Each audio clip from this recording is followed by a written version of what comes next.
विदेश में उनके लिए बोला है, ये नहीं कि ग्रंथ में नहीं लिखा हुआ अल्लाह सुप्रीम ये सब अथॉरिटी, ऐसा नहीं कहीं। आप ये जवाब दीजिएगा उसमें, हाँ मैं इसको काउंटर करूँगा।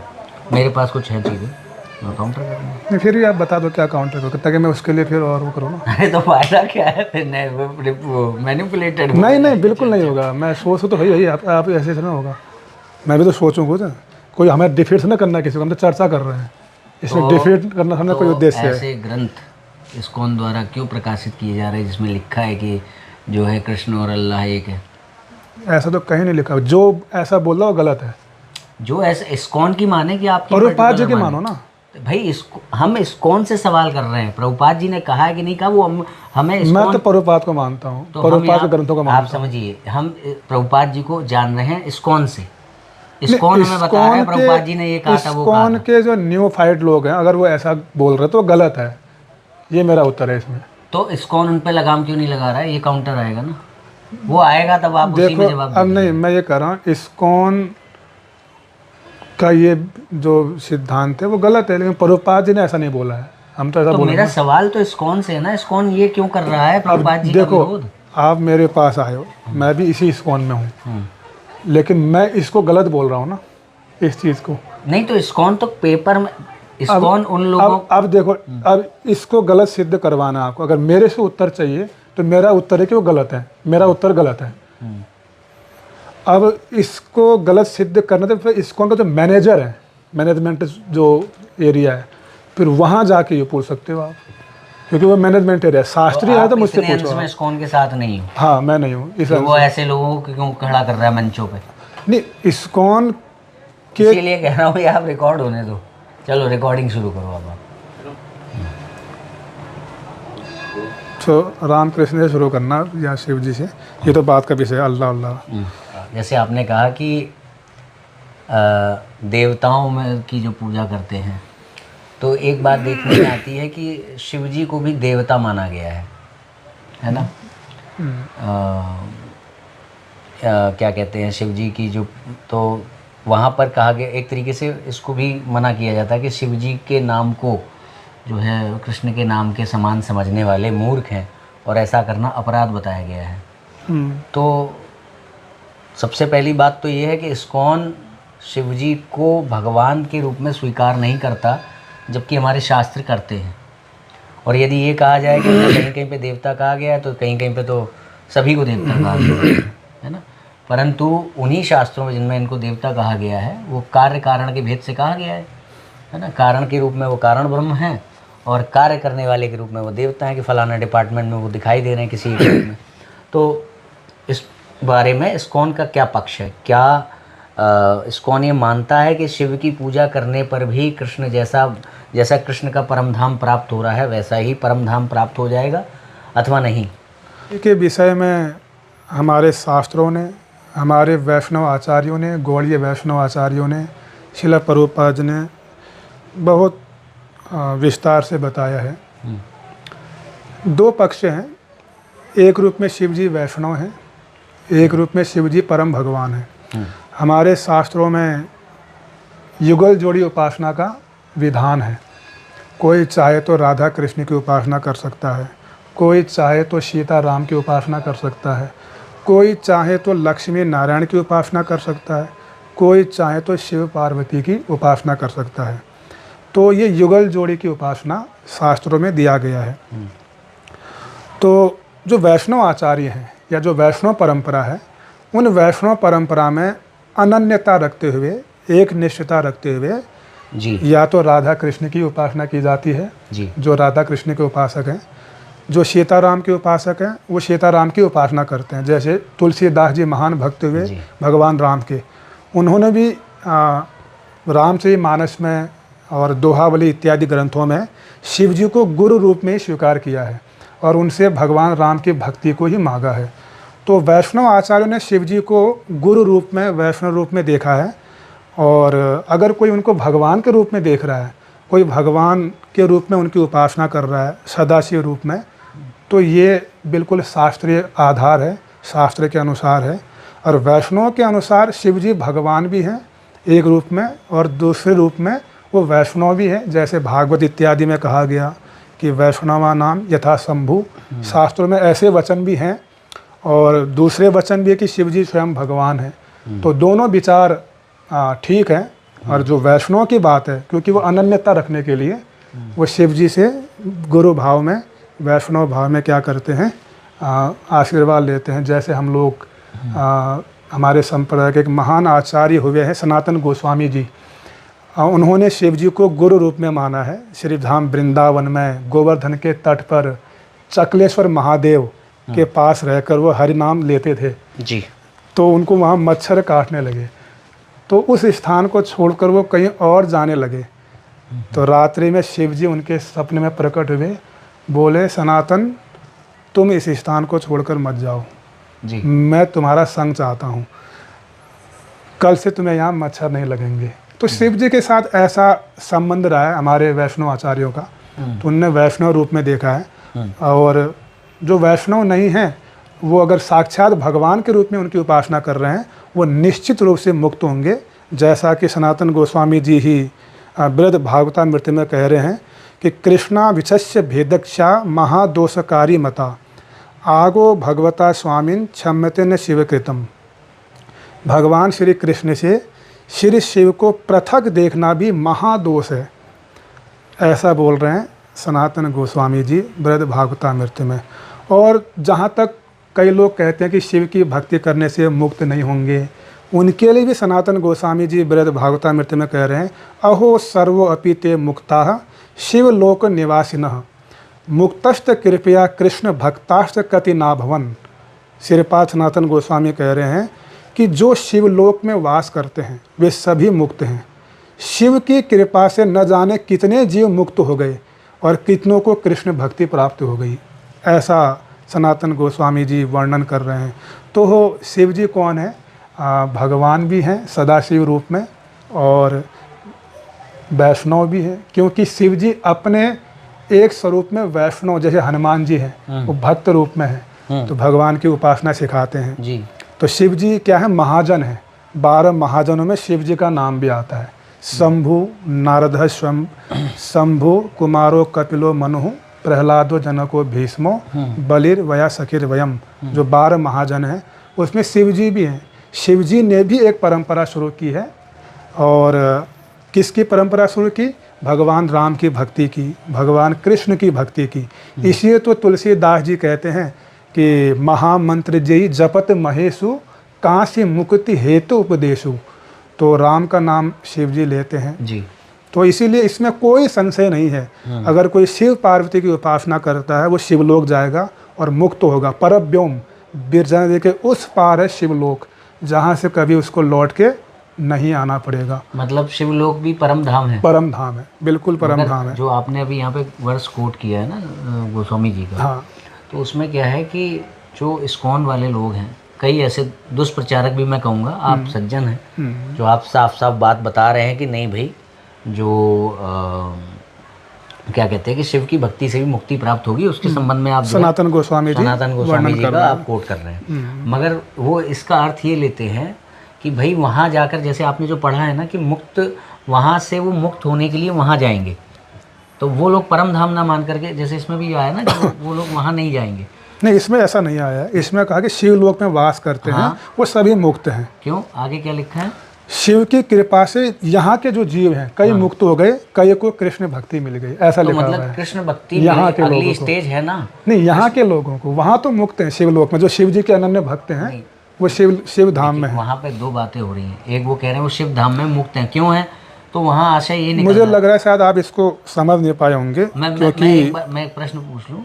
क्योंकि वहाँ पर वो ये कह रहे हैं, जो मैंने सुना कि वो शिव धाम में है, वो भी मुक्त हैं, क्योंकि शिव की कृपा से कई लोगों को कृष्ण भक्ति प्राप्त हुई है। वो इस संसार की बात हो रही है, वहाँ की बात नहीं हो रही है। इस संसार में जीव है जो शिव जी से कृष्ण भक्ति मांग रहे हैं। तो इस्कॉन की किसी बुक में जैसे कि परम धाम माना गया है गोलोक को, श्री कृष्ण को, ऐसे शिवलोक को परम धाम माना गया है, जहाँ से वो वापस नहीं आते। बिल्कुल माना गया है। हमारे जो इस्कॉन में एक गोलोक चार्ट आपको मिलेगा जिसमें पूरा सिद्धांत समझाया गौड़ीय वैष्णव परंपरा का। इस्कॉन से पब्लिश है वो, भक्ति वेदांत बुक ट्रस्ट से। उसमें विरजा नदी के उस पार परव्योम में शिवलोक को दिखाया है। वो यानी वो इस्कॉन में वो चार्ट मिलता है, चार्ट मिलेगा तो आपको, मिल उसमें जाएगा। क्या लिखा गया है? परव्योम यानी वो शिव धाम जो है बैकुंठ में है, विरजा नदी के उस गोलोक पार से है। नीचे है, बराबर में है, या केवल इतना है कि अभी भी गोलोक बाकी है, ऐसा तो नहीं है? उसमें हमारे शास्त्रों में तो ये क्रम है, पहले बिरजा नदी के उस पार नहीं, गोलोक अभी भी बाकी है या नहीं बाकी है? बाकी है, गोलोक है, गोलोक वैकुंठ बाकी है है, ना, तो भेद मथुरा तो हो द्वार, गया। भेद नहीं है, हाँ, उपासना का भेद है, केवल लक्ष्य का भेद है, चलिए ठीक है। वो तो वैकुंठ है। इसमें एक बात तो ये हम समझ गए कि आप कहना नहीं चाह रहे हो, मगर नहीं, वो नहीं, थोड़ा सा है अभी भी। बिल्कुल भेद नहीं है। नहीं तो आप शिवलोक में, गोलोक बाकी है कि नहीं? नहीं गोलोक बाकी में समझा नहीं, शिवलोक पहुंचने के बाद भी गोलोक बाकी है कि नहीं? ये प्रश्न करो ना आप। हाँ, जो शिवलोक जा रहा है, जो शिव जी का भक्त है, वो गोलोक क्यों जाएगा? वो तो शिव जी का भक्त है ना, वो वहीं रहेगा। तो शिव की कृपा से फिर जो शिव की भक्ति करेगा उनकी कृपा से फिर भक्ति शिव कृष्ण की क्यों प्राप्त होगी? वो तो उनकी भक्ति रहेगी। नहीं होगी ना, कौन बोल रहा है ऐसा? आप ही तो ये कह रहे हैं कि अगर कोई शिव जी से प्रार्थना करे कि मुझे कृष्ण की भक्ति दे दो, हाँ, तब शिव जी उनको कृष्ण की भक्ति दे देते हैं, ये कह रहे हैं। हाँ, ये नहीं कह रहे हैं कि शिव जी, मतलब कि शिव जी को प्राप्त कर लेने पर मुक्ति है, हाँ जी मुक्ति है, उसमें फिर और अगली कोई स्टेज स्टेज नहीं है। चलो, ये बात बहुत अच्छी लगी आपने बताई। किसके तो जो लोग लिए? ये जो शिव कहते जी हैं, के अनन्य भक्त हैं उनके लिए, शिव जी के जो अनन्य भक्तों के लिए आगे जाने की आवश्यकता नहीं है। नहीं, हाँ, जैसे राम के अनन्य भक्त हैं, वो अयोध्या ही जाएंगे, स्वाभाविक बात है। जो कृष्ण साकेत जाएंगे, के साकेत अयोध्या एक ही है, और जो कृष्ण के उपासक है वो ब्रज में जाएंगे, वृंदावन गोलोक।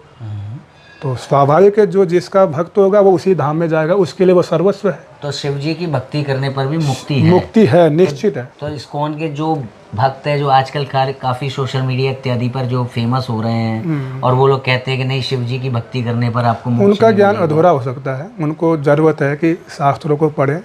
और हमारे जो सनातन गोस्वामी जी हैं, या जो गौड़ीय वैष्णव हैं, या जो मूल ग्रंथ हैं, उनको पढ़ने की आवश्यकता है। अच्छा, एक चीज़ और आपने कही है कि शिव जी को जो है, जो भेद वाली बात है ना, कि भेद करता है वो गलत है शिव और विष्णु में, मगर बात वहाँ पे लिखी है कि ना एक मानो इनको, ना अलग और ना अलग मानो। हाँ। तो आपने आधी बात बोली है, तो एक मानना है या अलग मानना है, मतलब बहुत अच्छा प्रश्न किया। श्री विश्वनाथ चक्रवर्ती ठाकुर हमारे एक महान आचार्य हुए हैं, जिन्होंने श्रीमद् भागवतम पर सारार्थ दर्शनी टीका लिखा हुआ है। उन्होंने भगवद गीता पे भी लिखा है, भगवद गीता पर सारार्थ वर्षणी टीका लिखा हुआ है। तो ऐसे विश्वनाथ चक्रवर्ती ठाकुर जी ने एक ग्रंथ लिखा है, माधुर्य कादम्बनी। उस ग्रंथ में इस प्रश्न का वो उत्तर दे रहे हैं कि शिव ब्रह्मा शिव को और विष्णु को एक माने तब भी अपराध हो रहा है, अलग माने तब भी अपराध हो रहा है, तो क्या माने? ये प्रश्न उठाया उन्होंने। वहाँ पर ये प्रश्न किया गया कि शिव ब्रह्मा को भगवान विष्णु से अलग मानना, ये भी अपराध है। तत्व की दृष्टि से एक मानो, व्यवहार रसगत नहीं, मैं इसको पूरा करना चाहता हूँ, इस प्रश्न को जैसा उन्होंने समझाया है। जी। शिव ब्रह्मा को भगवान विष्णु के समान मानना, ये अपराध, अलग मानना तब भी अपराध, तो माने क्या? अब विश्वनाथ चक्रवर्ती ठाकुर उत्तर देते हैं कि किसी कल्प में ब्रह्मा जी की पोस्ट पर जीव बैठता है, कोई पुण्यवान जीव, जिनको वैराज ब्रह्मा कहते हैं। और किसी महाकल्पों में ब्रह्मा जी की पोस्ट पर स्वयं भगवान बैठते हैं, जिनको हिरण्यगर्भ ब्रह्मा कहते हैं। जब ब्रह्मा और शिव के पोस्ट पर स्वयं भगवान विराजमान है, उनको अलग समझना वो अपराध है। जब इनके पदों पर कोई जीव बैठा है पुण्य कर्म के बल पर, शास्त्रों में आपको पता होगा ऐसे विधान है जो ब्रह्मा के पद को प्राप्त कर सकता है, जैसे 100 अश्वमेध यज्ञ करने से ब्रह्मा का पद प्राप्त होता है। तो किसी ने ऐसे पुण्य कर्म कर लिए, कुछ ऐसा विधान कर लिया शास्त्रों का, जिसको ब्रह्मा का पद प्राप्त हो गया, ऐसे जीव ब्रह्मा को भगवान के समान समझना वो अपराध होगा, ऐसा विश्वनाथ चक्रवर्ती ठाकुर वर्णन करते हैं। जब किसी कल्प में भगवान को नहीं दिखता कि कोई पुण्यवान जीव ब्रह्मा के पद पर बैठने योग्य नहीं मिल रहा है, तो खुद संभालते हैं उस पद को फिर ब्रह्मा। इसीलिए शास्त्रों में भगवान ब्रह्मा शब्द प्रयोग होता है उनके लिए, किन के लिए? जो हिरण्यगर्भ ब्रह्मा है। बहुत अच्छी बात बताई है आपने। अच्छा, इसमें एक ये वाली बात आती है कि कोई भी व्यक्ति जब भगवान की बात कर रहा होता है, कोई भी सामान्य व्यक्ति, जिसको हम ये बात बता रहे हैं, सामान्य व्यक्ति है, तो कोई भी सामान्य व्यक्ति जब शिव और विष्णु की बात कर रहा होता है तो कभी नहीं सोचता है कि पता नहीं कौन सा जीव यहाँ का महापुरुष वो बन गया है ब्रह्मा और अब मैं ब्रह्मा विष्णु को एक कर रहा हूँ। तो ये बात तो होती नहीं। वो जब भी सोचता है, वो सरस्वती माता के जो अधिष्ठान है यानी ब्रह्मा जी, उन्हीं के बारे में सोच रहा होता है। जो क्या कहते हैं, उनका जो लोक है वहाँ पर बैठते हैं जो, उन्हीं के बारे में सोच रहा होता है जब भी ब्रह्मा की बात करता है, या फिर जब भी वो शिव जी की बात करता है तो वो जो पार्वती वाले जो शिव जी हैं उनकी बात कर रहा होता है, ना कि शिव जी के पद को प्राप्त करने वाले यहाँ के किसी महापुरुष जो मुक्त होने के बाद वहाँ पहुँच गए उसकी बात कर रहा होता है। अच्छा, दूसरी बात एक ये आती है कि जैसे कई बार ये होता है कि वैष्णव हैं इसलिए वो ऐसा मानते हैं। कौन? जैसे वो वैष्णव हैं इसलिए वो तो उनको वो देखते हैं शिव जी को। अच्छा, शिव ठीक जी है। को क्या कहते हैं, ये जो वैष्णव जन है वो शिव वैष्णव जी के को रूप में परम वैष्णव मानते हैं। हाँ। तो इसमें एक ये बात आती है कि वैष्णव व्यक्ति भगवान विष्णु की भक्ति चालू करने के बाद वैष्णव माना जाएगा, या उस पर कोई बाउंडेशन होती है कि तुमने वैष्णव कुल में जन्म लिया है इसलिए तुम वैष्णव हो?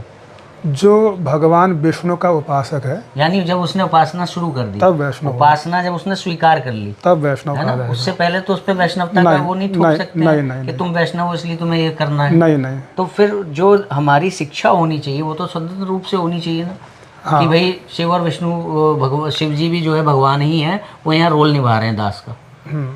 हमारी शिक्षा जो है वो स्वतंत्र रूप से होनी चाहिए। फिर इसमें इस हिसाब से नहीं होनी चाहिए कि वैष्णव की क्या शिक्षा है। शास्त्रों में जो 4 वैष्णव संप्रदाय दिए हुए हैं, संप्रदाय विहीनाय मंत्रास्ते निष्फला मता श्री ब्रह्म रुद्र सन का वैष्णवा चिति पावन, पद्म पुराण का ये वचन है। तो 4 वैष्णव परंपरा हमारे शास्त्रों में वर्णन है, और चारों वैष्णव परंपरा में भगवान विष्णु की उपासना है, उनके नाम लेने की उपासना, उनका लक्ष्य यानी विष्णु पद प्राप्त करने का लक्ष्य है। तो अब जो वैष्णव हैं वो क्या करेंगे, वो विष्णु भक्ति का ही प्रचार करेंगे। नहीं, आप वो जो शैव हैं वो शिव जी का प्रचार करेंगे। जैसे हम सिद्धांत दे रहे हैं, सिद्धांत इस रूप में दे सकते हैं कि अगर आप शिव जी की उपासना, आप शिव जी की भक्ति करना चाहते हो, आप करिए, आपकी इच्छा है। आप राम की उपासना करना चाहते हो, आप करिए। ये तो इस रूप में हम शिक्षा दे सकते हैं। वो तो उसके ऊपर निर्भर है कि वो किसकी उपासना करना चाहता है। तो इस्कॉन के द्वारा छापी गई कौन सी किताब है जिसमें ये लिखा हो? प्रभुपाद जी या हमारे आचार्यों ने तो एक निष्ठता दिखाई है। मैं इस्कॉन की बात कर रहा हूँ। इस्कॉन के द्वारा कोई छपी हुई पुस्तक हो? इस्कॉन के द्वारा तो मैं तो प्रभुपाद जी के अलावा और जो नए ग्रंथ हैं उनको तो पढ़ा नहीं। मैं इस्कॉन की बात कर रहा हूँ। क्या इस्कॉन के द्वारा कोई पुस्तक प्रभुपाद जी के नाम से ही सही ऐसी है जिसमें ये लिखा है?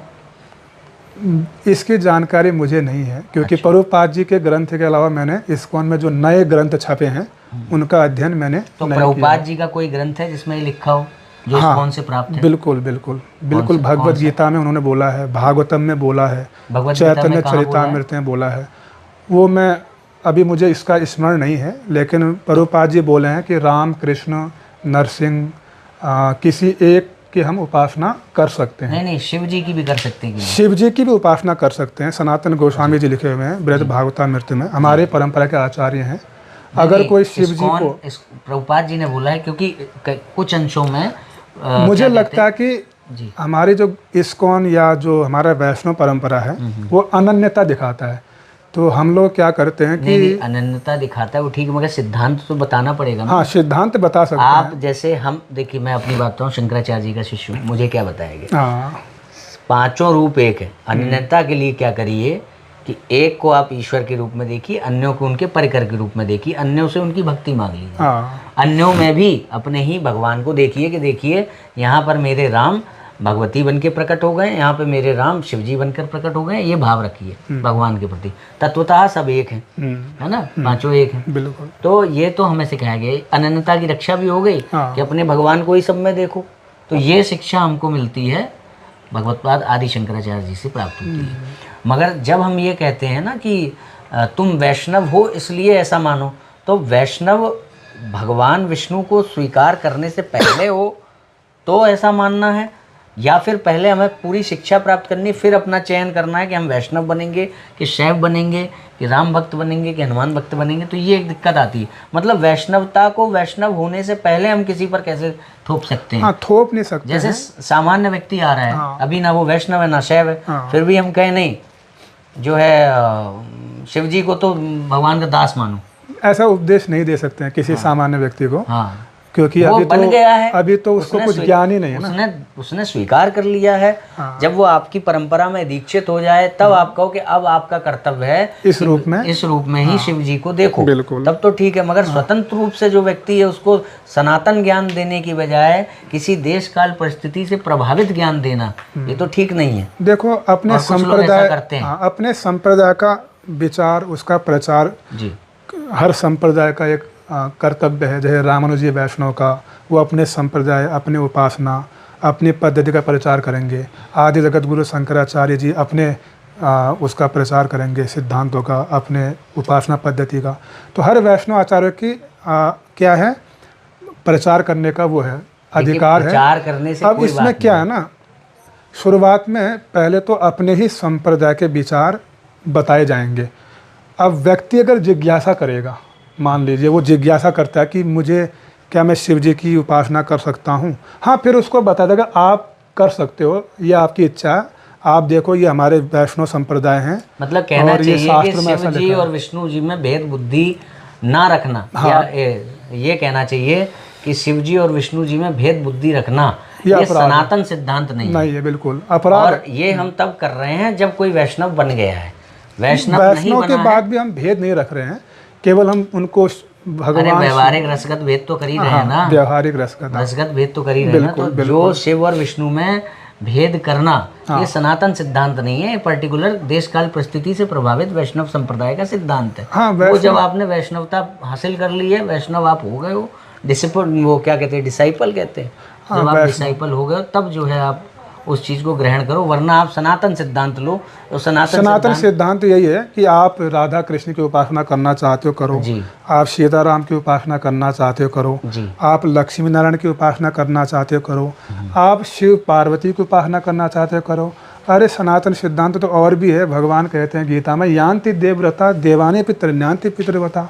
अरे आप देवताओं की उपासना करते हो वो भी करो। नहीं, मगर वो वहाँ ये तो बता रहे हैं कि करो वो भी, अगर ये भी बता रहे हैं कि देवताओं से आपको मोक्ष प्राप्त नहीं होगा। यस, बिल्कुल। वो करने को तो आप, अब देखो भगवान ने सब कुछ बता दिया भगवत गीता में, उसके बाद का आप तुम्हें अपनी मर्जी से लेकिन करना मूल बात यही है, अगर मैं सार रूप में कहूँ तो अगर कोई शिव पार्वती की उपासना करता है जी, वो मुक्ति प्राप्त करेगा, शिव लोक जाएगा, कैलाश धाम जाएगा, वहाँ से आगे कुछ नहीं वहाँ जाना से है ना, बाकी तो नहीं कुछ। वो आगे जाएगा नहीं, क्योंकि उसकी अनन्यता, उसकी निष्ठा शिव जी पर है। नहीं, मतलब वो मुक्त हो गया कि मुक्त नहीं? हो गया, हाँ, मुक्त उसको हो वो गया। तो नहीं, गोलोक की सेवा अभी बाकी नहीं है। नहीं, मुक्त हो गया, उसके लिए वही सर्वस्व है ना। मतलब गोलोक की सेवा के बिना भी मुक्ति है। बिल्कुल है, जैसे हनुमान जी तो अयोध्यावासी है ना, साकेतवासी, उसके लिए जो है शिव लोक ही गोलोक है। सब कुछ है उसके लिए, सर्वस्व है। हाँ। जैसे हनुमान जी के लिए अयोध्या सर्वस्व है, जी और गोपियों के लिए वृंदावन सर्वस्व है, जी जी।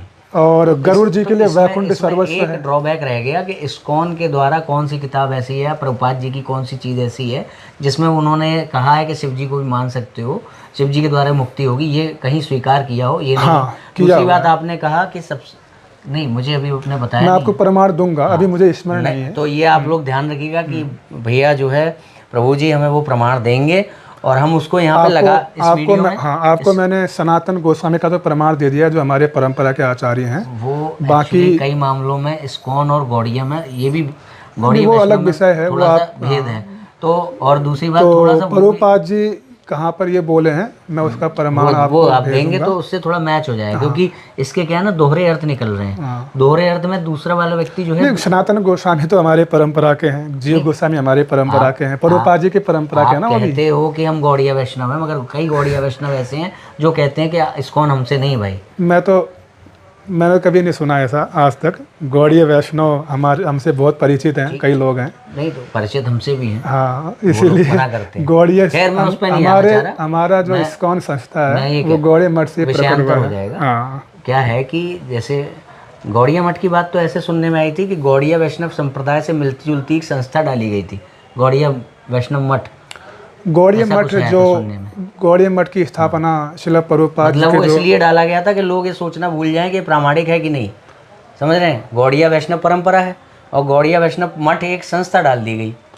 अब उस पर कोई क्लेम नहीं कर पाया, नहीं उसने ध्यान दिया, सोचा कि अच्छा है प्रचार करना। गौड़ीय अब आज ये लोग भूल ही गए कि भैया हम लोग गौड़िया वैष्णव मठ से निकल के आ रहे हैं, ना कि गौड़िया वैष्णव परंपरा से। नहीं, गौड़ीय मठ और गौड़ीय वैष्णव परंपरा दोनों एक ही हैं, अलग नहीं है। नित्यानंद परिवार शाखाएं हैं, बहुत सारी शाखाएं नित्यानंद हैं। परिवार के हैं गौड़िया वैष्णव जैसे राधा रमन वाले हैं, गौड़िया वैष्णव परंपरा के नित्यानंद परिवार के एक हैं रघुनाथ दास शास्त्री जी, आचार्य जी। उन्होंने बहुत स्पष्ट कहा है कि इस्कॉन जो है बहुत सारी अशास्त्रीय चीजें, वो उनका विचार हो सकता है, बट तो गौड़ीय मठ प्रामाणिक आचार ये आपके लिए शोध का विषय है। बाकी गौड़ीय मठ, इस्कॉन और गौड़ीय वैष्णव परंपरा एक ही है। कि प्रभुपाद जी ने ये बात स्वीकार की है कि नहीं, क्या चीज? ये जो शिव जी की भक्ति करने पर भी मोक्ष है, तो इस बारे में आप मुझे प्रमाण दे दीजिए कि मैं इस वीडियो में लगा दूंगा। अब आगे बात ये आती है कि जैसे केशव दास जी हैं, मोहन प्रभु हैं, कोई आपके यहाँ के अमोघ लीला हैं, ये लोग बहुत हास्य वाला वातावरण, इस पर टिप्पणी नहीं करूँगा। नहीं, मैं वो नहीं कह रहा। ये लोग कई बार इनमें भेद करते हैं और कहीं ना कहीं शिव जी की चीज़ों को जो है उपास पूर्वक बताते हैं कि भाई वो दास हैं या उन। और एक बार तो मैंने देखा था कि अमोघ लीला जी का एक इंटरव्यू आया था जिसमें वो कह रहे थे कि भाई अगर शिव और विष्णु एक हैं तो क्या पार्वती के पति वही हैं क्या, विष्णु जी? तो फिर मैंने उनको कहा था कि ऐसे तो कृष्ण और राम भी एक हैं, तो सीता माता के पति कृष्ण कहोगे क्या आप? मतलब वो ये कहने लगे थे अगर शिव और विष्णु एक है तो पार्वती के पति आप विष्णु को कहने लगो। तो वो व्यवहार में वो जो आध्यात्मिक, वो उनका विचार है, उनका विचार का समर्थन, उनके विचार की व्याख्या वो स्वयं कर पाएंगे। आप इनसे सहमत नहीं है? मैं इस पर कोई टिप्पणी नहीं कर पाऊंगा। अगर वो शिव जी को भगवान नहीं मान रहे हैं या शिव जी की भक्ति करने से मोक्ष नहीं मिलता मुक्तिदाता नहीं मान रहे, मुक्तिदाता नहीं मान रहे, तो हम इसके पक्ष में नहीं हैं, हम इसके समर्थन में नहीं है। हाँ, तो वो कई लोग हैं, केशव दास जी हैं और भी। खैर, अच्छा, जो एक इस्कॉन के हमारा वो हुआ था, इस्कॉन के ही वो थे, वो इंदौर के जोनल सेक्रेटरी, उनका नाम नहीं याद है, महामना दास, काफ़ी वृद्ध थे, वो सीधे प्रभुपाद जी के शिष्य। नहीं, वो मुझे उस पर चर्चा नहीं करनी अब, ये तो इस्कॉन का हो गया ना। जो मेरा अनुभव है, जो मेरा अध्ययन है, जो मेरा विचार है, मैंने प्रस्तुत किया। अब मैं अपने विचारों की व्याख्या तो कर सकता हूँ, लेकिन जो दूसरा व्यक्ति कब क्या कहाँ क्या बोल रहा है, उसकी सफाई, उसका तो फिर इसमें एक दिक्कत आएगी कि आप भी इस्कॉन से हो और अमोघ लीला भी इस्कॉन से।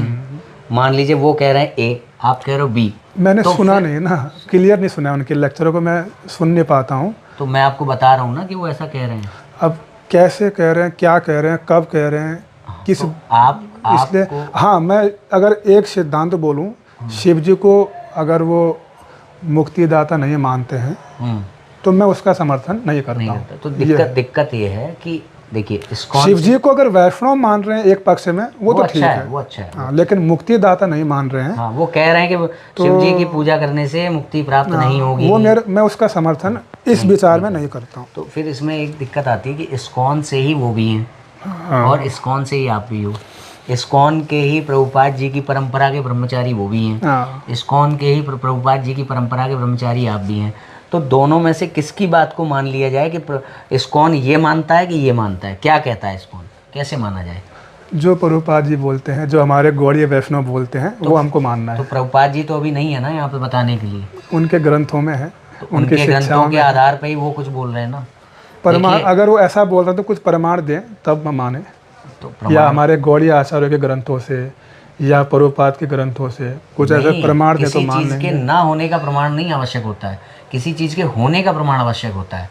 अगर वो कह रहे हैं कि शिव की वो जो कह रहे हैं ना, अगर वो कह रहे हैं तो किस आधार पर कह रहे हैं, ये तो मैं बता तो रहा हूँ। जैसे शिव की भक्ति से मोक्ष नहीं मिलेगा, किस आधार पर कह रहे हैं, सुनिए तो वहाँ पर विष्णु की भक्ति, कृष्ण की भक्ति से मोक्ष तो लिखा है ग्रंथों में साफ साफ। वो तो वैष्णव तो बोलेंगे ही, सुनिए तो, शास्त्री बोल रहे हैं, नहीं, उनके ग्रंथों में लिखा है तो वो उस पर बोल रहे हैं। मगर यदि कोई कह रहा है कि शिव की भक्ति से भी मिलेगा, हाँ, तो उसको प्रमाण देना होगा कि शिव की भक्ति से मिलने के प्रमाण ये हैं। बिल्कुल, तो प्रमाण वो प्रमाण तो मैंने आपको दे दिया, सनातन गोस्वामी जी का, हमारे गौड़ीय वैष्णव के महान ये मानता है कि नहीं?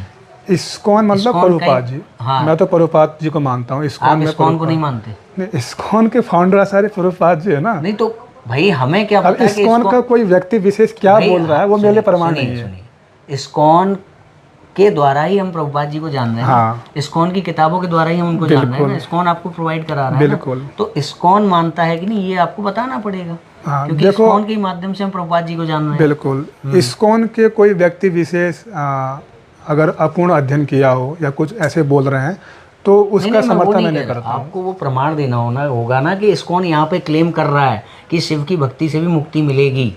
हाँ, इस्कॉन मैं ने दूंगा, कहा- मैं दूंगा आपको, हाँ, मैं जी, प्रभुपाद के ग्रंथों से आपको दूंगा मैं। और एक बात ये भी आती है कि यदि आपको आपका ये मानना है कि जो ऐसे लोग हैं जो ये गलत बात बोलते हैं इस्कॉन की ओर से मंचों पे खड़े होकर के बोलते हैं, तो इस्कॉन इनको प्रोत्साहित क्यों कर रहा है? उसे इनको हटाना चाहिए इनके पद से। जैसे कि देखो, सुनिए तो, जैसे कि विवेकानंद के बारे में इन्होंने अमोघ लीला जी ने एक टिप्पणी कर दी थी विवेकानंद जी के बारे में, ठीक है। तो इस्कॉन ने संज्ञान लिया और इस्कॉन ने उन्हें 1 महीने के लिए लगा दिया लगाम।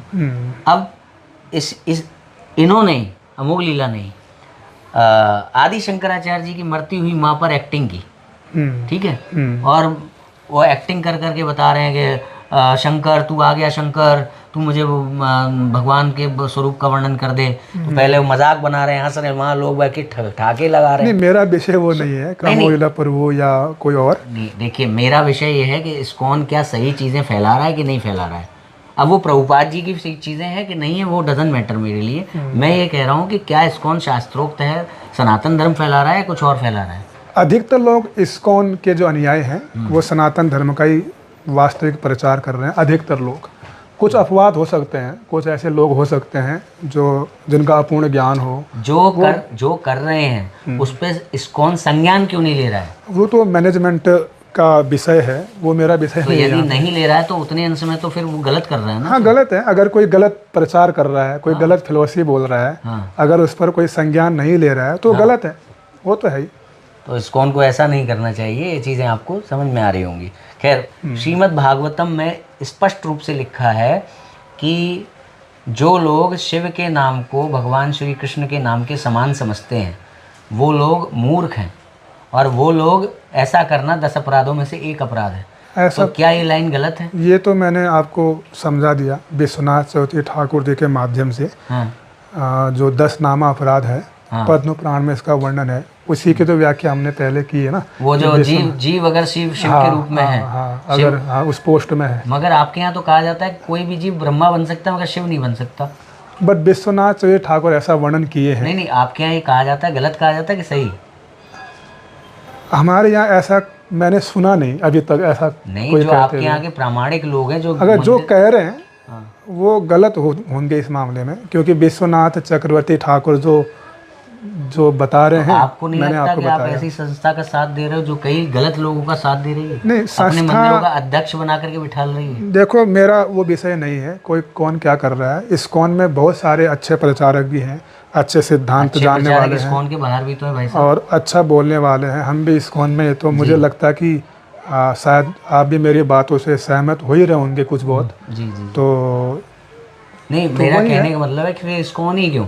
फिर तो इस्कॉन के बाहर भी बहुत कुछ है। अच्छा, अच्छे इस्कॉन इसलिए ना कि इस्कॉन एक गौड़ीय वैष्णव संप्रदाय का ब्रांच है, तो इसीलिए वो गलत कर रहा है ना। जो गलत कर रहा है वो गलत है, उसका विरोध होना चाहिए और उसको रोकना चाहिए। जो विरोध कर रहे हैं वो ठीक मानते हो आप? अब आप किस रूप में विरोध कर रहे हो, क्या विरोध कर रहे हो? जिन बातों का आपसे पूछ रहे हैं, आप कह रहे हैं जो आपका विरोध है, जो मान लो आपका विरोध है, जिनसे भी आपका विरोध है, एक बार आप उनके पास जाकर ना और अच्छे से इसको वो कर सकते हो। और आप मेरे पास आए तो मैं तो जो प्रभुपाद की सिद्धांत हैं, जो हमारे गौड़ीय वैष्णव के सिद्धांत हैं, मैं अपने अनुभव, अपने अध्ययन, अपने उससे आपको बता रहा हूँ। से कुछ मत बताइए, आप प्रमाण दीजिएगा। हाँ, प्रमाणित दूंगा कि वो शिव जी को कहाँ उन्होंने मुक्ति वाला माना। प्रमाणित दे रहा हूँ आपको। अच्छा, मैं एक प्रमाण तो आपको मैंने दिया ही, सनातन गोस्वामी जी का। इसमें ये फेल हो गया ना मामला। आप जो ये कह रहे हैं कि जो ब्रह्मा जी की पोस्ट पे चला जाएगा, उसके लिए मना किया है, मगर शिव जी की पोस्ट पे तो कोई जा ही नहीं सकता, ऐसा बताया जाता है इस्कॉन में हमें। शिव जी की पोस्ट पे अच्छा, इस्कॉन की दृष्टि से फेल हो गया, ऐसा बोल रहे हो? देखो, विश्वनाथ जी हमारे प्रमाण है, हमारे आचार्य है ना गौड़ीय वैष्णव में, वो क्या बोल रहे हैं वो महत्वपूर्ण है। कोई आलतू फालतू व्यक्ति क्या बोल रहा है वो महत्वपूर्ण नहीं मेरे लिए। कौन बोल रहा है ना, अब वो अज्ञानी होंगे जो बोल रहे होंगे, ऐसा उन्होंने पढ़ा नहीं होगा। यानी कि इतने अंशों में आप इस्कॉन के उन लोगों के साथ नहीं है। हाँ, अगर वो शास्त्र के हटकर कुछ बोल रहे हैं तो मैं उनके पक्ष में कैसे हो सकता हूँ? अगर नहीं वो ये बोल रहे हैं, ये वाली बात मैंने आपको बता दी, वो बोल रहे हैं। नहीं, वो ठीक है, लखनऊ का एक व्यक्ति है कोई भी हो, श्यामदास, कोई भी हो, वो बोल रहे हैं शिव जी की पोस्ट पर कोई नहीं जा सकता। कोई भी व्यक्ति अच्छा, विष्णु की पोस्ट पर लोग जा सकते नहीं जा सकते, विष्णु के पोस्ट को कोई नहीं ले सकता शिव है। जी की पोस्ट पे जा सकते हैं, विश्वनाथ जी ऐसा वर्णन किए हैं। शिव जी की पोस्ट पे जा सकते हैं। कभी कभी शिव के पद पर जीव भी बैठता है, बहुत डिटेल में वर्णन नहीं किया हुआ है, वो प्रमाण मैं आपको भेज दूंगा, उसको स्क्रीन में आप लगा देना। जी जी जी। और नहीं, मुख्य प्रमाण मुझे चाहिए होगा कि प्रभुपाद जी ने माना है कि नहीं। प्रभुपाद जी, वैष्णव संप्रदाय और इस्कॉन में नहीं, काफी नहीं, सारे अंतर आ रहे हैं। कोई अंतर नहीं है, अगर आप ग्रंथों को देखिए, आज आपने मना किया है कि वर्णाश्रम पे बात नहीं करेंगे, नहीं तो मैं भी वर्णाश्रम छेड़ दूंगा, तो आपको जो गौड़िया वैष्णव संप्रदाय से अंतर समझ में आ जाएगा। नहीं नहीं, ऐसा कुछ नहीं। वर्णाश्रम पर मैं इसलिए चर्चा नहीं करना चाहता हूँ कि उस पर बहुत सारे कंट्रोवर्सी विरोधाभास हो जाते हैं। बाकी जो ये विषय है, जो शिव जी का विषय है, हाँ जी, तो मैंने आपको समझा दिया है। हाँ, प्रमाण आप दीजिएगा कि प्रभुपाद जी ने कहाँ माना है उनको मुक्तिदाता। और ये वाली लाइन में भी आप ये कह रहे हैं कि वहाँ पे जीव रूप वाले शिव जी का लिए मना किया गया है। मतलब आपका कहने का वो मतलब दूसरा प्रश्न था, एक तो भेद अभेद वाला। मैंने लास्ट बात ये पूछी ना आपसे कि अलग मानना और एक मानना। नहीं, लास्ट बात मैंने ये पूछी आपसे कि भागवतम में भाष्य करते समय जो उन्होंने ये लिखा है, भागवतम में कहाँ पर लिखा? 3:15-25 में ऐसा लिखा हुआ है। उसमें क्या लिखा है, क्या लिखा है उसने बोला 10 अपराध बताए जा रहे हैं। हाँ। ऐसे 10 अपराध हैं जिनको नहीं करना चाहिए। उसमें से ऐसे ये शिव और विष्णु को, शिव, काली या दुर्गा के नाम को श्री कृष्ण के नाम के समान समझने, हाँ, क्योंकि ये सभी समान है, ऐसा सोचने वाले मूर्ख हैं, ऐसा करना अपराध है। हाँ, मूर्खता तो है। अगर कोई जीव वहाँ बैठा है, जो विश्वनाथ जी बोल रहे हैं कि उनको भगवान के समान समझ रहे हो, वो तो मूर्खता है, वो तो जीव है ना। अगर वो भगवान बैठे ये जीव वाली बात प्रभुपाद जी ने मानी है, ये कहाँ से प्रमाण मिलेगा? प्रभुपाद जी जो लिख रहे हैं ना, वो वहाँ पर एक पक्ष लिख रहे हैं, इतना विस्तार से उन्होंने नहीं समझाया। भाष्य करते समय भी विस्तार से नहीं लिखेंगे तो कब लिखेंगे? वो भक्तों के लिए वो व्याख्या है प्रभुपाद जी की। अगर विस्तार से समझना है, प्रभुपाद जी अपने ग्रंथों में लिखे हुए हैं। किसी को बहुत विस्तार से समझना है तो सनातन गोस्वामी जी की ग्रंथ पढ़ें, विश्वनाथ ठाकुर जी के ग्रंथों को पढ़ें विस्तार से, क्योंकि प्रभुपाद जी का इतना समय नहीं था, वो प्रचार भी कर रहे थे। मगर उन्होंने सारे ग्रंथों पे नहीं किया। हाँ। मगर जिस पे किया है तो उन्होंने 18 भागों में किया। अब इसमें जो उन्होंने अनुवाद किया ना, ये सबसे बृहद व्याख्या तो उन्होंने ही की है भागवतम की। नहीं, बहुत विस्तार से भी नहीं किया है। उनसे बड़ी व्याख्या है कोई? हाँ, विश्वनाथ ठाकुर जी की है। कितनी है? सारार्थ दर्शनी टीका है, बहुत विस्तार से भागवत पर है। हाँ, अच्छा। विश्वनाथ चतुर्थी ठाकुर, उन्होंने ये माना है कि जीव रूप वाले शिव जी जो होते हैं उनको जीव रूप वाले शिव ब्रह्मा को अगर समान समझेंगे तो वो अपराध है, ये स्वीकार किया है। और जो जीव रूप वाले शिव जी नहीं है उनको अलग समझेंगे तो वो अपराध। अच्छा, एक चीज और आ रही थी शिव जी वाली। आप कह रहे हैं कि शिव जी को जो है मत समझो, सदाशिव जो है वो तो भगवान है। विश्वनाथ जी ऐसा बोल रहे हैं, सदाशिव स्वयं भगवान है। हाँ, तो शिव जी के कई रूप हैं। तो सदाशिव किस सदाशिव की बात कर रहे हैं? जो परब्योम में है, यानी बैकुंठ में, जो बिरजा के उस पार है, जो सदाशिव धाम है, शिव पार्वती सदाशिव धाम। मतलब पार्वती वाले जो शिव जी हैं सदाशिव, वो मुक्तिदाता हैं। मुक्तिदाता कौन से वाले नहीं है? नहीं, मुक्तिदाता वही है। एक ही तो शिव है, दो शिव कहाँ से आ गए? नहीं, आपने कहा ना कि जो वो वाले जो शिव जी हैं। नहीं, सुनिए, आपने ये कहा ना कि जो शिव और सदाशिव दो है, दो रूप है। तो शिव को अगर आप मुक्तिदाता नहीं मानते, भगवान नहीं मानते, सदाशिव को मानते? नहीं, शिव जी जो शिव हैं उनको सदाशिव रूप में मुक्तिदाता है। ये वही सदाशिव हैं, वही एक रूप में शिव जी हैं कैलाश में, इस भौम। वो जो उनका कार्य वाला जो रूप है, जो वैष्णव वाला रूप, जो त्रिगुण अवतार है, वो अलग है।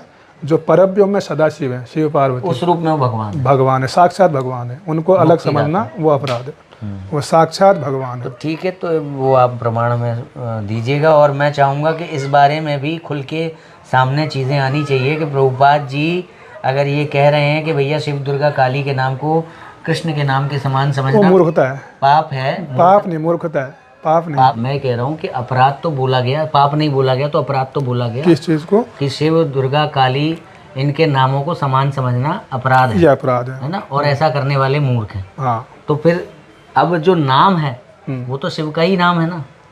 कहाँ जैसे जो नाम है वो तो शिव का ही नाम है ना। हाँ। उसमें तो कोई ये वाली बात है नहीं कि भाई जो क्या कहते हैं जीव जो शिव पद को प्राप्त कर लिया, मैं उसके नाम की बात कर रहा हूँ। शिव का नाम तो शिव का ही नाम है। हाँ, तो शिव फिर का नाम। उसको एक समझने के बारे में क्यों लिखा हुआ है कि मूर्ख शिव है, के ऐसा नाम तो- की बात नहीं कर रहे हैं, शिव जी की बात हो नहीं, रही है वहाँ वहाँ शिव पे। के नाम की बात है। शिव के नाम हरे की कृष्ण बात करो या शिव दुर्गा काली के नाम का जप करो, नाम आया है वहाँ। अंतर है। अंतर क्या है कि भाव का अंतर है, भाव का बहुत बड़ा अंतर है। फिर वही वाली बात इसलिए आ गई, क्या आप सभी वैष्णव पहले हो या पहले एक जिज्ञासु हो, क्या हो पहले? भाई नहीं। कोई भी व्यक्ति जब जन्म लेता है तो ये डंका पीटा जाता है, जितने भी वर्णाश्रम मैं तो विरोधी। आपके सामने वही पक्ष रखूंगा जो हमारे वैष्णव आचार्यों ने दिया है, जो उन्होंने माना है, जो उन्होंने स्वीकार तो किया मैं है। आपसे ये पूछ रहा हूँ ना, ये वाली जो लाइन है ये गलत है कि सही है? कि शिव वैष्णव- दुर्गा काली को, काली के नाम को भगवान कृष्ण के नाम के समान ये समझना अपराध है। अपराध है। हाँ। ये सही बात है? ये सही बात है। तो फिर यहाँ तो शिव के नाम, शिव का ही भेद हो गया ना। भेद शिव, सुनिए, शिव पद को किसी जीव ने प्राप्त किया हो या स्वयं शिव जी आके शिव पद पे बैठे हों, ठीक है, उनका नाम तो वही रहेगा ना, नाम तो वही रहेगा। देखो, तो शिव के नाम ऐसा को नहीं कृष्ण होगा, के नाम के ऐसा नहीं होगा, क्योंकि जैसे मेरा नाम भी लक्ष्मी नरसिंह है, तो क्या मैं भगवान हो गया? नहीं, मैं क्या कह रहा हूँ, मैं यही तो कह रहा हूँ, भगवान होने की बात नहीं कर रहे, वहाँ नाम को ही मना कर दिया गया, नाम को मत अब समझो। वो जो विषय है वो थोड़ा गहराई से देखने का विषय है। वहाँ पर हाँ, क्या विचार दिया और भी डिटेल में आचार्यों ने, ठीक लेकिन है। एक तो आप प्रभुपाद जी का प्रमाण देंगे, हाँ, एक इस्कॉन ऐसा क्यों कर रहा है कि उनका प्रोत्साहन कर रहा है, तो इस पे हम लोग खुद बात करेंगे, हाँ, मोगली खुद लाल बात इत्यादि करो, से ज़्यादा अच्छा। आप संपर्क स्थापित करेंगे। और एक जो है ये गहराई का विषय ये वाला, हाँ। जो ये क्योंकि वाला है मैं कि तो भाई मैं तो मूर्ख आपके क्यों सामने वही पक्ष रखा है कि जो हमारे आचार्य बोले हैं, बाकी तो वो उसमें बहुत उसमें सारे भी ये विचार छूट हो गया ना सकते कि हैं। गहराई से वो हाँ, वो गहराई फिर सोच का विषय है और भी जी, देखने का विषय है वो, उसमें है। क्या और क्या है। तो अब आगे बात आती है कि जो श्री राम जी हैं, हाँ, और इनको लेकर के भी काफ़ी सारे लोग इस्कॉन के ही हैं जो भेद करते हैं, बताते हैं कि पूर्णिमा का चांद और ये चांद और वो चांद, बहुत सारी बातें करते हैं कि भाई वो पूर्णिमा में पूरा दिखता है। तो यहाँ पे जब पूर्णिमा में दिखता है, मतलब एक वो है केशव दास जी करके हैं, हाँ, वो बड़ा बोलते हैं, उनका एक वीडियो है, वो बोलते हैं कि जैसे पूर्णिमा में पूरा चांद होता है और बाकी सारे टाइम पे चांद जो है अधूरा दिखता है, ऐसे ही ये जो राम है, नरसिंह है, ये सब जो है वो पूर्ण नहीं है, वो पूर्णिमा का चांद तो श्री कृष्ण है। एक मिनट, तो अब इसमें क्या कर दिया इन्होंने स्वयं ही जो शंकराचार्य जी की शिक्षा है ना उसका ही समर्थन कर दिया। वो कैसे किया?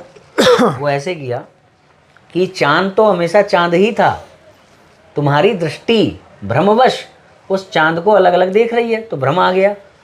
ईश्वर के अन्य रूपों को ही सही माया तो समझ लिया ना, माया के कारण तो देख लिया ना आपने। तो वो खुद ही, उनको नहीं पता है कि उन्होंने इस तरीके से शंकराचार्य के सिद्ध। अच्छा, दूसरी बात ये भी है कि किसी का मन ही लगता है ईश्वर के उसी रूप में, जो दूसरा रूप है धनुषधारी वाला, किसी का मन ही लगता है ईश्वर के बांसुरी वाले रूप में, इसीलिए तो ईश्वर ने इतने सारे रूप लिए।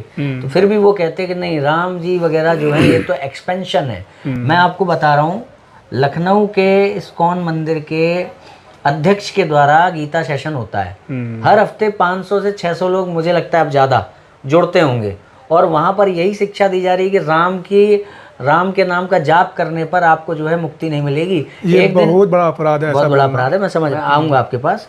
तो मैं एक बार, मुझे किसी मेरे परिचित ने जोड़ दिया था उसमें, और मैं हरे कृष्ण महामंत्र का जप करता हूँ, क्योंकि शंकराचार्य जी ने कहा है कि जिनका दोष हो गया हो, यज्ञोपवीत इत्यादि देर से हुआ हो, रात संध्या लगी हो, वो इस नाम का जप करें, महामंत्र का जप करें। यद्यपि भगवान की अन्य नामों का जप करने से भी भ्रात्य दोष से मुक्ति मिलती, परंतु गुरुमुख से मैंने वो सुना हरे कृष्णा, तो मैं हरे कृष्णा का जप करता हूँ, हरे कृष्ण हरे राम का।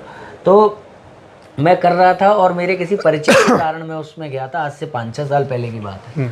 तो मैं उसमें जब गया तो मैंने वहाँ पर अपने भाव बता दिए कि मैं हरे कृष्ण का जो जप करता हूँ वो तो मैं राम को देख के करता हूँ, कृष्ण को देख के नहीं करता हूँ। तो भाई वहाँ के मंदिर के अध्यक्ष बोल रहे हैं मुझसे, क्या बोल रहे हैं, अच्छा तुम ऐसा करते हो, 3 महीने बाद देख लेना तुम्हारे साथ क्या होगा। मैंने कहा क्या होगा भाई? राम की भक्ति करने पे एक्सीडेंट हो जाएगा मेरा। तो ये थोड़ी सी इस बारे में बताइए। ये तो अज्ञानता है। इस बारे में तो मैं भी ये समझता हूँ कि प्रभुपाद जी का पक्ष कुछ और रहा होगा, और ये जो मूर्ख लोग हैं ऐसी बातें, और उस व्यक्ति ने बोला भी, ये महामूर्ख की पराकाष्ठा है ऐसा बोलना। ये तो मेरे ऐसे विचार मूर्खों है। को मंदिर का वो तो कार्यभार बात नहीं का देना बात चाहिए। है, सिद्धांत पक्ष में आते हैं। जब राम और कृष्ण की बात आपने किया, राम और कृष्ण में कोई अंतर नहीं है, जी स्वयं भगवान है, वो परम भगवान है। जी इसलिए हमारे इस्कॉन मंदिरों में शिला प्रभुपाद जी ने सीताराम की स्थापना करवाई। इस्कॉन मुंबई, दिल्ली और अन्य मंदिरों में, यहाँ तक कि हमारे इस्कॉन के कई मंदिर रामनवमी के दिन ही उसका उद्घाटन हुआ है। तो भगवान राम स्वयं भगवान है, राम कृष्ण में कोई भी अंतर नहीं है। भगवान के जितने स्वरूप हैं, भगवान के जितने नाम हैं, उनमें कोई अंतर नहीं है। नाम नाम कार्य बहुधा निज सर्वशक्ति, चैतन्य महाप्रभु कहते हैं। राम, नरसिंह, वामन, कुर्म, ये सब भगवान के नाम हैं, कोई अंतर नहीं है। केवल रसगत विचार से अंतर है, तत्वगत दृष्टि से इनमें कोई भी भेद नहीं है। तो भगवान तो एक ही ये ब्रह्म है। केशवदास वगैरह ये जो बोलते हैं गलत बोलते गलत है, राम कृष्ण में भेद करना हैं। ये गलत है। देख लो भैया, रसगत दृष्टि से अंतर है। ईस्टर्न इस्कॉन के जो प्रामाणिक ये ब्रह्मचारी हैं, यहाँ पर निवास भी है इनका, वो ये बोल रहे हैं केशवदास जी के लिए है ये बात। भेद है, तो ये उपासना रस की दृष्टि से भेद है। भेद है और तत्व की दृष्टि से नहीं है। बिल्कुल भेद ये नहीं बात है। हमारे शास्त्रों में, मतलब इस्कॉन से छपने वाली किताबों में है। बिल्कुल है, प्रभुपाद के ग्रंथों में है, कहाँ पर? भगवत गीता में, भागवतम में, चैतन्य भगवत गीता चैतन्य में 2 बार, मैं आपको भेजूंगा। भगवत गीता में 2.2 में लिखा हुआ है कि विष्णु भगवान, नारायण भी स्वयं को भगवान नहीं कह सकते, क्योंकि वो पूर्ण ऐश्वर्यवान नहीं है। वो रस की दृष्टि से ये विचार किया गया, तत्व की नहीं।